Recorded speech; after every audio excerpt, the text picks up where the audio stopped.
talking about degrees. We're super excited about this one. When you say hot Italian summer, I always think you're gonna say hot Italian sausage, and I get really excited. Who doesn't like it spicy? So what are we doing today? Today, we are gonna be making one of our favorite recipes. It's a little bit of a throwback to living in Florida as well. Wait, hold on. Are we done with wine? Oh yeah. Yeah. Take two. So today we're drinking a really fun wine. I'm super excited. We are drinking the Torre di Baguette. Let me see. Torre di Baguette. Torre di Baguette. Torre di Baguette. Torre di Baguette. Listen, we're Italian, but sometimes we stumble. Torre di Baguette. I think that sounds pretty good. Just use that edit. Okay.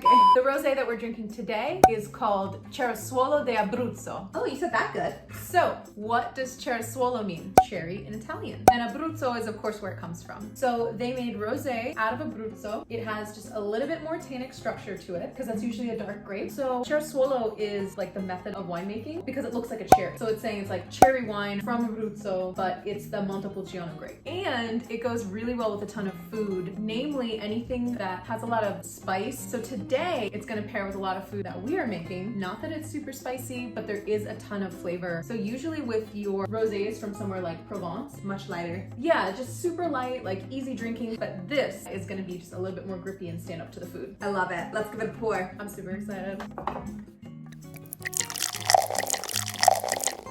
All right. Chin chin. Chin chin.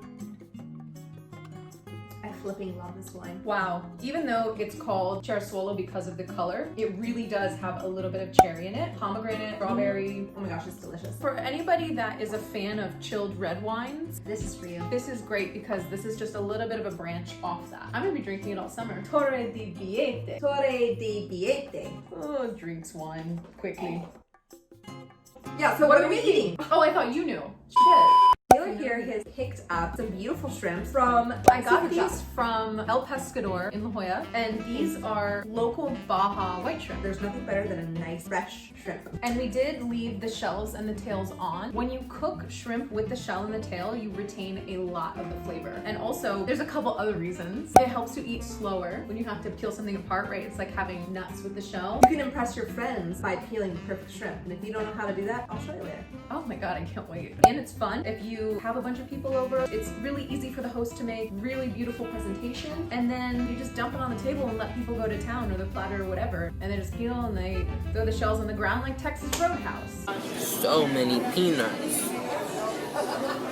Throw the shells on the floor. I love it.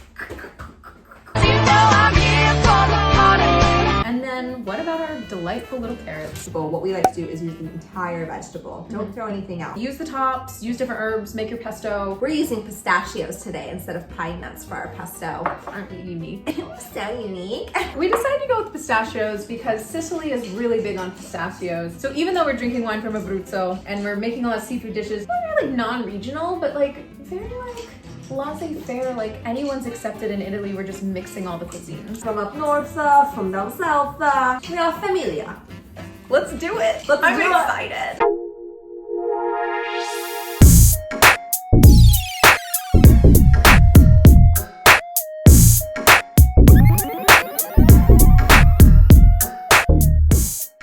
We're gonna multitask by prepping the carrots, putting the carrots in the oven. While the carrots are in the oven, we make the pesto, and then we make the shrimp because the shrimp are super fast. Super fast, always last. I love whole roasted carrots. Let's do it. Let's get started. Why not?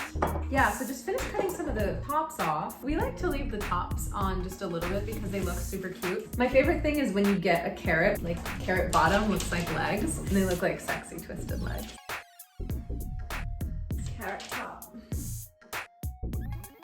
And we've been eating roasted carrot almost every week Yes. since they became in season. So take a look at these. This is the far end, and we just took the top end, but we're gonna keep the stems because the stems have a lot of flavor. Where were we? We were so rudely interrupted. Full-time, stay-home, single dog mom. but we're using the stems with the green, not the excess stems. These can be a little bit more fibrous and not break down as well. They are gonna be skinnier up the top, break down better, still pack a lot of flavor, so you don't have to get down in the nitty gritty like picking all of these little things. Yeah, don't waste your time doing that. So with the carrots, we like to leave the carrots whole. That makes it more fun. And this is just a really easy prep. I typically just sprinkle with some salt and pepper, drizzle with olive oil, and all of these carrots are not the same size. Like I know like this little guy is gonna be done before this guy. Yeah, let's cut the fat guy in half. Why not? Because the inside's beautiful. Sexy lady. What else can we slice? Even though we're gonna cover this in pesto, when cooking vegetables, or even making a salad, you should season everything that goes into your main dish.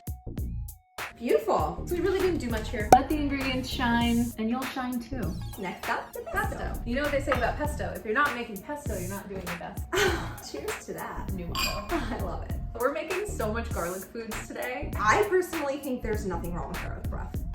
I don't mind garlic breath at all. I love a good garlic vibe, a good garlic hug. Show me what a garlic hug is. It's like, hi. So I always like to start with the garlic, and then I put the lemon juice over that. Okay, garlic. So let's put the garlic. Let's start with half a lemon. As you're making it, taste it, adjust it, do what you like. It's very rustic. It's super rustic.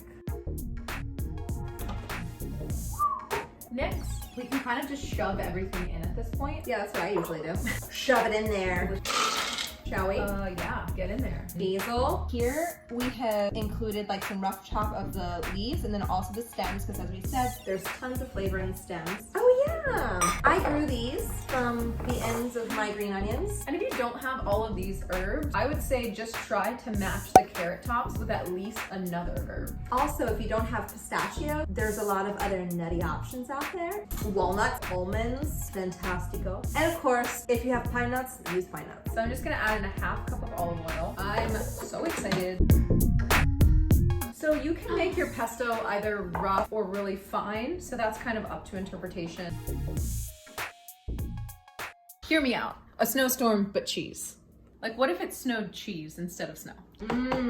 Might dare I say a pinch more salt? I was gonna say the same thing.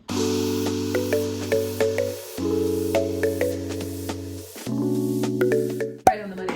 You have this nice balance of something that's a little bit bitter and very bright and herbaceous, but also salty and just a hint of cheese. I love this. You're gonna love it.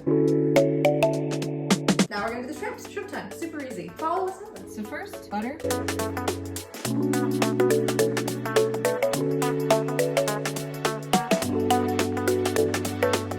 This is getting nice and fragrant. It's taking the bite off of the garlic. All right, a little bit of tomato paste.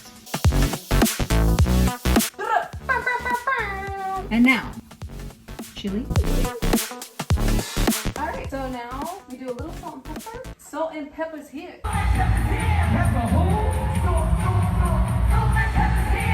It's time to push it. Chilling in day and at night, working up a sweat.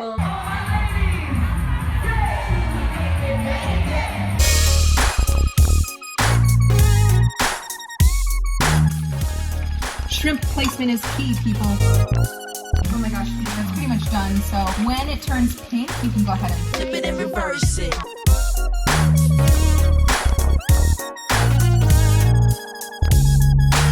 So we're gonna take these lemons, them right on the flat top. It's gonna caramelize the juice and be really good when we squeeze it out.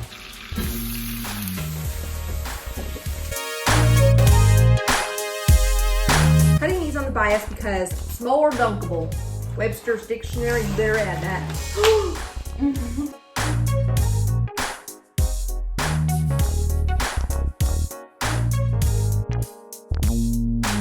A light sprinkle of salt. Stick this guy in here. One.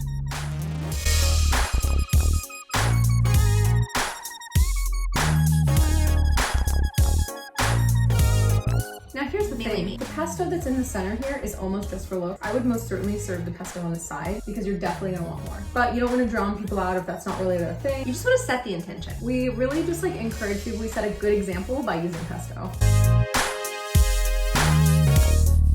well, it's your turn. Sometimes they have edible flowers at Whole Foods. And then if you do a little bit of research, a lot of flowers that grow in the wilds are edible. Shrimpin is probably like your most common flower. It grows a lot of places here. Yeah. And it grows really well in gardens. So if you have a little herb set up and you're growing all of your own herbs, order some seeds. Should we set the intention for our guests to dunk some bread in some oil?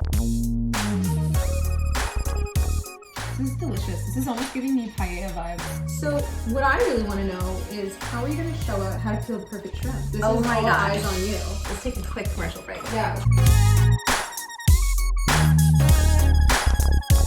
The people want to know, how do you peel a shrimp efficiently? How do you look cool doing it? I've got the answer. So first we want to start with your kilo shrimp. Here's its little booty. So you want to give this a pinch right about right here, holding this firmly, ever so lightly. Did you hear that? I did. It was beautiful. So then we're gonna pinch this off. You don't wanna leave any meat in the tail. If I see meat in your tail, I'm gonna be upset. Look at this. Now what we're gonna do is we're gonna spread it open. Nobody wants that. Get dirty. I like to even get my nails up underneath there. This is peel and eat, baby. It's okay. All right, and that's it. Oh my God, I didn't even wait for you. What do you think? So good. The lemon and the herbs to die for. I can't wait. I definitely want to like, well, actually after I peel it, I'm going to jam it back in. Cheers. Grazie. Oh my God, I'm double dipping. It kind of tastes like the snow crab or lobster experience. Let's not forget, I would say the bread is an essential part of this dish. should we try carrot? You first, choose your carrot. I'm gonna go with this baby. Fantastic. So, cheers. Again, Cheers. always don't put in. This is a perfect meal to impress your guests. That's what Italian summer is all about. Make a little bit of light food, have some cerasuolo di Abruzzo, and And go dancing, go out. Well, salute. chin chin.